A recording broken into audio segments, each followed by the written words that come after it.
After the end of World War II, the world was split into two, East and West. This marked the beginning of the era called the Cold War.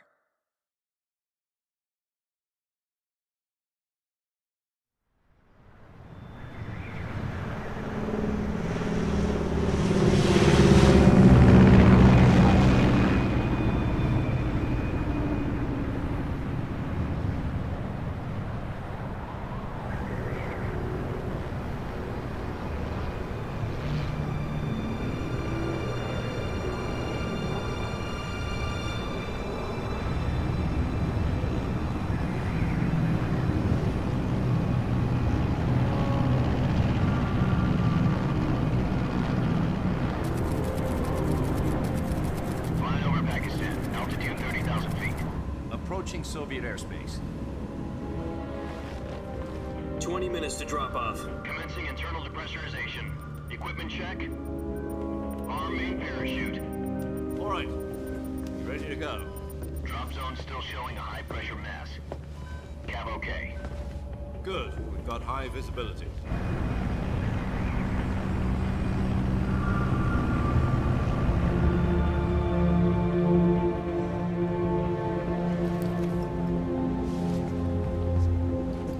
Put out that cigar. Connecting oxygen hose to interior connector. Put on your mask.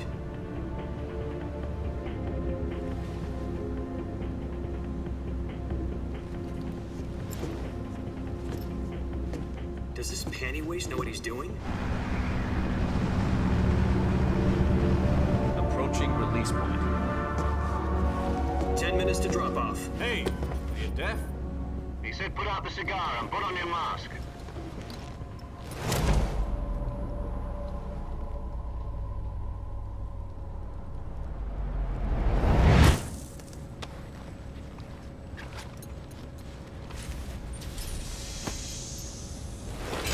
Depressurization complete.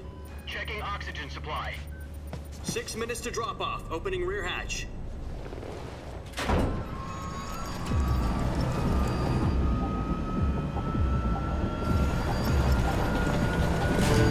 Sunrise.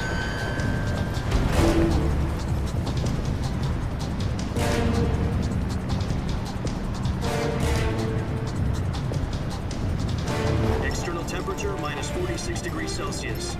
2 minutes to drop off. Stand up. You'll be falling at 130 miles per hour. Try not to get frostbite from the wind chill. 1 minute to drop off. Move to the rear. Activate bailout model. This is one for the history books. The world's first halo jump. 10 seconds to drop off. Stand by. Status okay. All green. Prepare for drop-off. Countdown. 5, 4, 3, 2, 1. Spread your wings And fly. God be with you.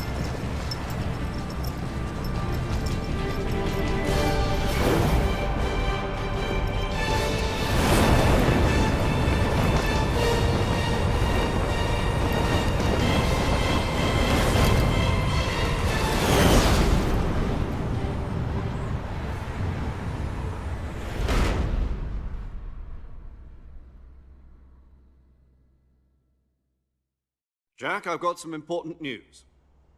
The head of the CIA has finally given us the green light for the Virtuous mission. Virtual mission? No, the Virtuous mission. The future of our Fox unit depends on it. If it succeeds, we'll be officially organized into a unit. Virtuous mission? Sounds like some kind of initiation ritual. You know, don't get cocky. This isn't a training op. Right. So what exactly is this wonderful mission? Well, about 2 years ago, a certain Soviet scientist requested asylum in the West through one of our moles. His name is Nikolai Stepanovich Sokolov. He's head of the OKB-754 Design Bureau, one of the Soviets' top-secret weapon research facilities, and the East's foremost expert on weapons development. Sokolov? Isn't he that famous rocket scientist? The very same. On April the 12th, 1961, the Soviets achieved the first manned spaceflight in history. The Earth was blue, but there was no God. Well spoken.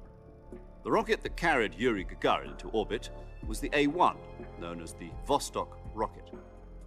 Sokolov is said to be the man most responsible for the multi-engine cluster used in that rocket. After Gagarin's flight, Sokolov left rocket development to become the head of the newly established Design Bureau. From a lowly technician to head of a design bureau, that's quite a success story, so why do you want to defect? It seems he'd become afraid of his own creations. Afraid? Call it a crisis of conscience.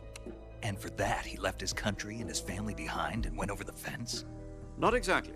One of his conditions was that his family was also to be taken safely to the west. We used a mole to get the family out first and succeeded in sneaking Sokolov over the Berlin Wall shortly afterwards. I was the one who conducted the operation. The security on the eastern side was still full of holes back then. Then what? We got Sokolov over in one piece, but the whole ordeal had left him exhausted, and we checked him into a hospital in West Berlin. It took him 2 weeks and more than 600 miles to get from the research facility in the Soviet Union to Berlin. He was in no condition to say anything coherent.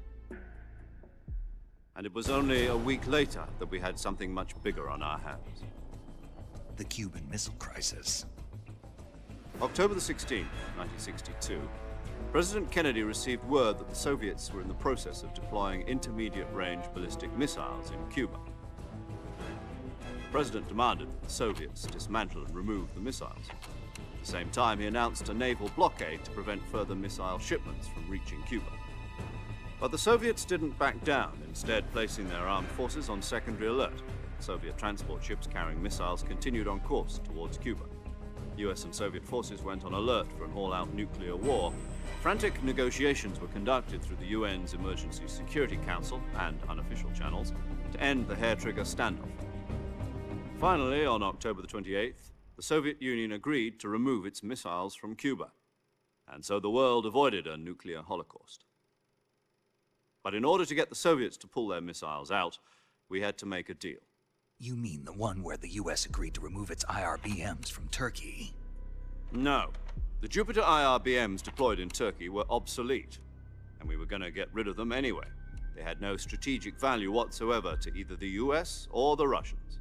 The Turkey deal was a ruse, a cover story that was fed to the other intelligence agencies around the world. So what did the Russians really want? Sokolov. They wanted us to return Sokolov. You mean the Soviets pulled out of Cuba just to get their hands on Sokolov? That's right. What the hell was he working on? At the time, we had no idea. We were running out of time. It was either give up Sokolov or risk full-scale nuclear war. In the end, we had no choice. President Kennedy gave in to Khrushchev's demand. The next day, I got Sokolov out of the hospital, handing him over to agents on the eastern side. Sokolov kept on screaming, "Save me," until he disappeared from my sight. Then, a month ago, we received some new information from one of our moles. About Sokolov? Yes. He was taken back to the research facility and forced to continue working on the weapon in question under KGB supervision. What's more, it's on the verge of completion. So what kind of weapon is it? Something to do with space rockets? No, missiles. Same technology. I guess you're right. We don't know the details, but it appears to be a new kind of nuclear device. For half a year now, the Soviets have been conducting frequent nuclear tests at Semipalatinsk. Something to do with the weapon, I assume. We're talking about a secret weapon so big that Khrushchev was ready to pull out of Cuba to get it back. Is Sokolov still in the facility? No. According to our intelligence, he's in Selinoyarsk, a place in the mountains about 3 miles to the west that's known as the Virgin Cliffs. The Virgin Cliffs. Nice name for a virtuous mission. They moved him there just recently. Why? Apparently, they're conducting a field test of the weapon, but it's our best chance to get him back. This mission would never have been possible if he was still in the research facility. This is our last chance. Sokolov must have known that too when he contacted us.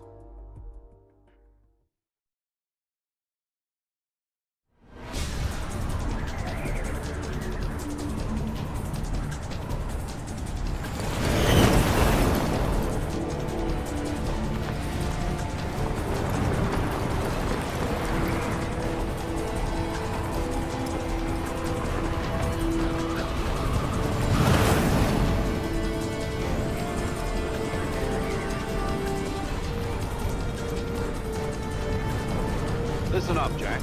Your mission is to infiltrate Selino Yask in the Soviet mountains, ensure the safety of Sokolov, and bring him back to the West.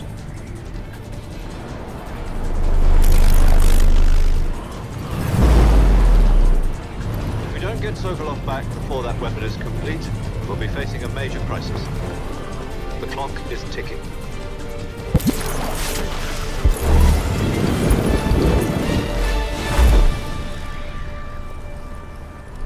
Once we've confirmed the rescue of Sokolov, stand by at the recovery point. A recovery balloon will be dropped at that point. Helium will be pumped into the balloon to inflate it. The process takes about 20 minutes. Once it's complete, the gunship's arm will latch onto the balloon and pull it up. The Fulton surface-to-air recovery system. I'm familiar with the theory.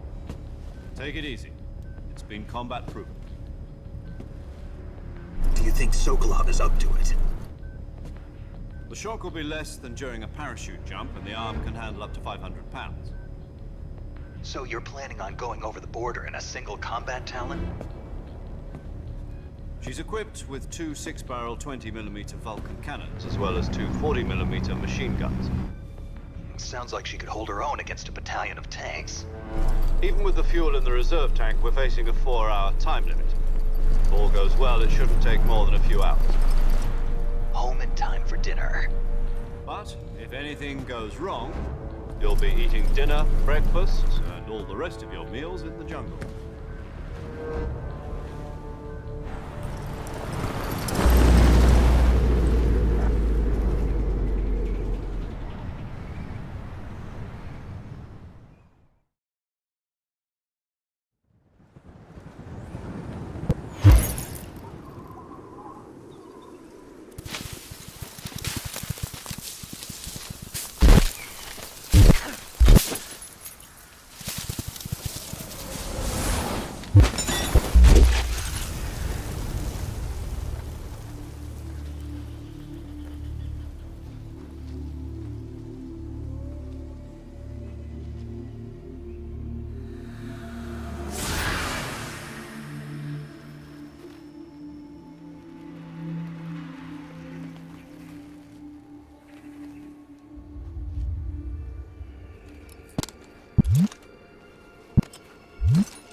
Do you copy?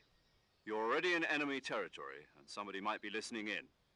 From here on out, we'll be using code names to refer to each other. Your code name for this mission will be Naked Snake. I'll be referring to you as Snake from now on. You're not to mention your real name.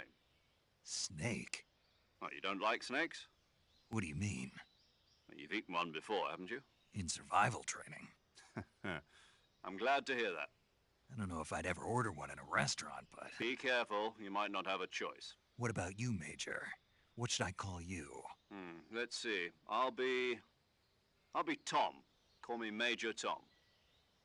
This will be a sneaking mission. You must not be seen by the enemy. You must leave no trace of your presence. Is that clear?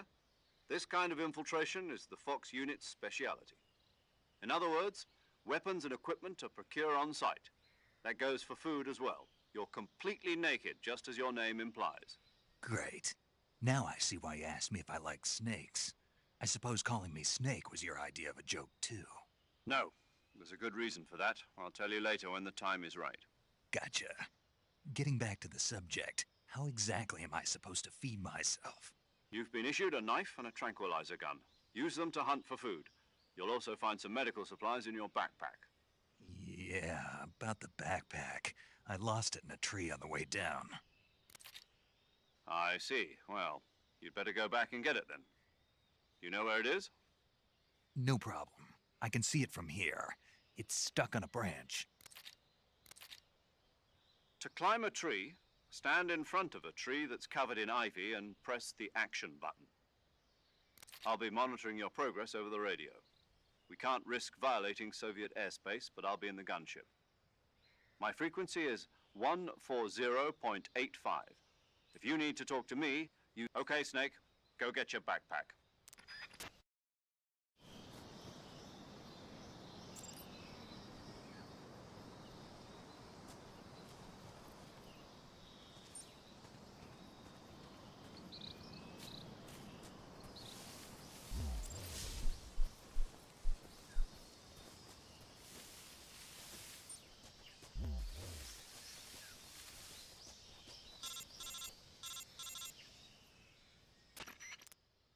Snake, where do you think you're going? You can't expect to proceed with the mission without any weapons or equipment. First, you'll need to recover your backpack. It's caught on a tree to the south. Press the action button to climb the tree and retrieve your backpack. Is that clear?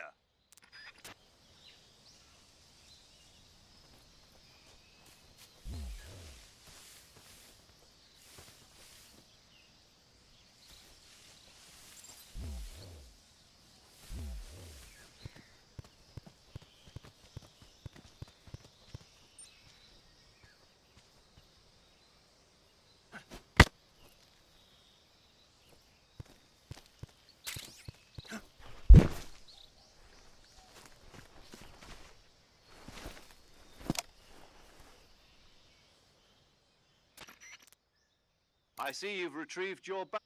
To equip a weapon, it's necessary to take it out of your backpack. In the survival viewer, choose weapon. Your available weapons will be displayed in a list. From that list, choose the weapon you want to equip and press. For other equipped items, just do the same thing. Got it.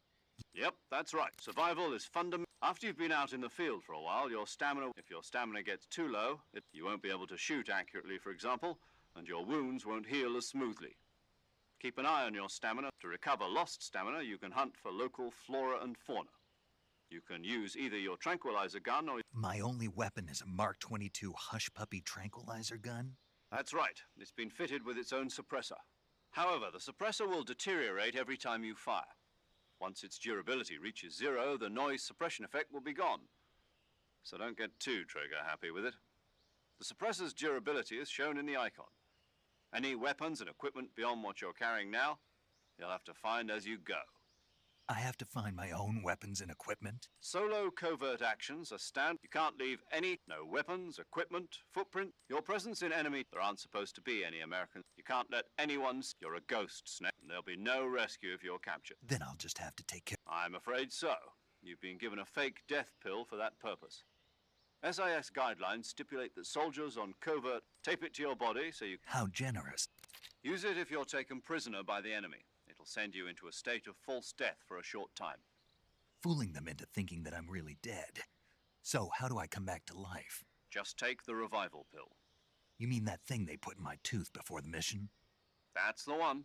But be careful. If you remain in a state of false death for too long, nothing will be able to bring you back. Remember that. I'll keep it in mind. You said this was a solo. Right. I guess that means I can't count on... Correct. The mission A real... Relax. There's a support team ready to back you up. Who? I'll introduce them this time. The first member of the support team will be in charge of monitoring your physical condition, as well as recording your... She's a member of Fox as well, and... She? Hello, Snake. I'm paramedic. Nice to meet you. Med... As in a medic who comes... Aren't you going to tell me your real... Are you going to tell me yours, Mr. Snake? My name, huh? It's John Doe. And they call you Jack for You're a regular captain. A name means nothing on the battlefield. After a... What's your... Jane Doe. Very fun. I wasn't joking, but I'll tell you my name only if you manage to make it back alive. My frequency is... She's also in charge of recording. Whenever you want to save, send them. So saving lets me record my mission... That's right. It also... Good to know. There's one more person I want to... Huh? Speaking of snakes, you're a legendary soldier and your mentor. Actually, it was the boss that got the DCI's author. She's going to be serving as Fox's... The boss? She also helped me plan this mission. She and I were at SAS together. Jack, is that you? How many years has it been? Boss? That's right. It's me. Talk to me. Let me hear your voice. It's been 5 years. 70. You've lost weight. You can tell just by the sound of... Of course I can. Really? What's that supposed to... Why'd you disappear on me all of... I was on a top secret... You didn't need me. But there were still so many things I wanted. No. I taught you everything you needed to... I taught you all... The rest you need... Techniques, sure. How to think. A soldier needs to be strong in spirit, body, and technique. And the only thing you can learn from someone else is technique. In fact, technique doesn't even matter. What's most important is spirit. Spirit and body are like two sides of a single coin. They're the same thing. I can't teach you how to think. You'll just have to figure it out for yourself. Listen to me, Jack. Just because soldiers are on the same side right now doesn't mean they always will be.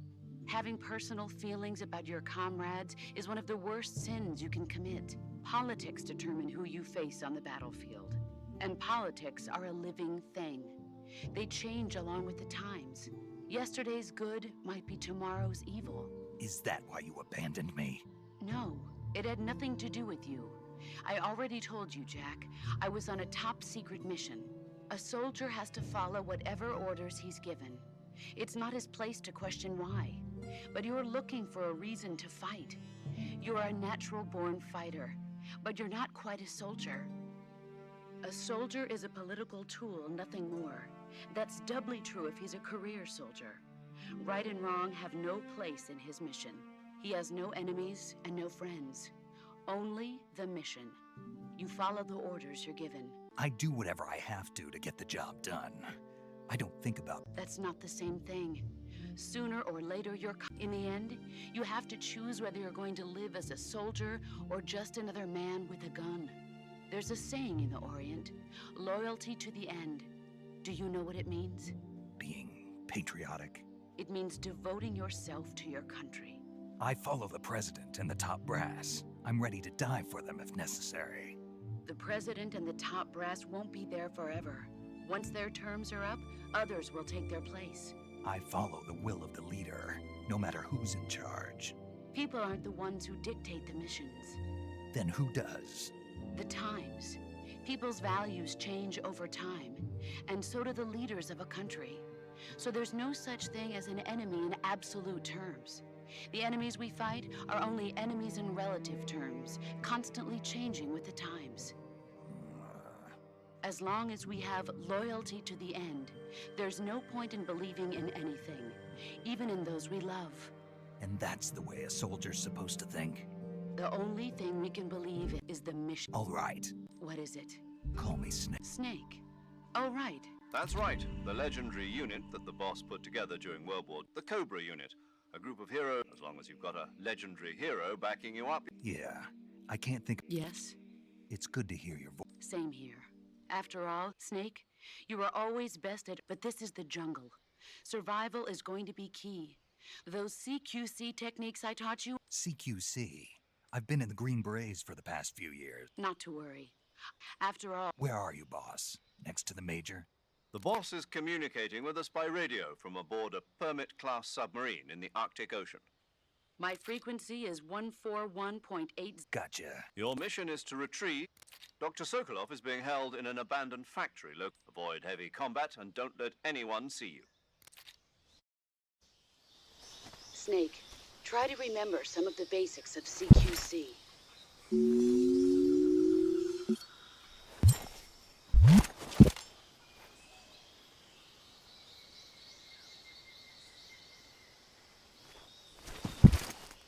Commencing virtuous mission now.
Major, I've spotted 2 enemy soldiers.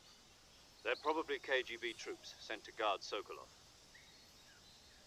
AK-47s and grenades.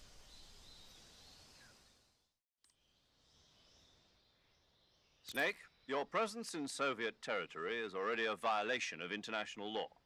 We can't let the Kremlin find out that the CIA and the American government are involved. Contact with the enemy is strictly prohibited. Don't engage them in battle either. This is a stealth mission. Got that? The Major is right. The point of this mission is to sneak through the jungle without being seen. The success of the mission depends on how well you use your camouflage. Change your camouflage by selecting Camouflage from the Survival Viewer. The Uniform option lets you pick your uniform, while the Face option lets you change your face paint. Choosing camouflage that blends in with your surroundings will help you conceal yourself more effectively. Also, don't forget that anything that moves will stand out in the jungle. If you just stand up and run around like an idiot, you're bound to be spotted. But if you crawl instead, you should be able to sneak by without being noticed. You can see how effective your camouflage is by looking at the Camo Index. The Camo Index shows how well your current camouflage blends in with the surrounding area. The higher the value,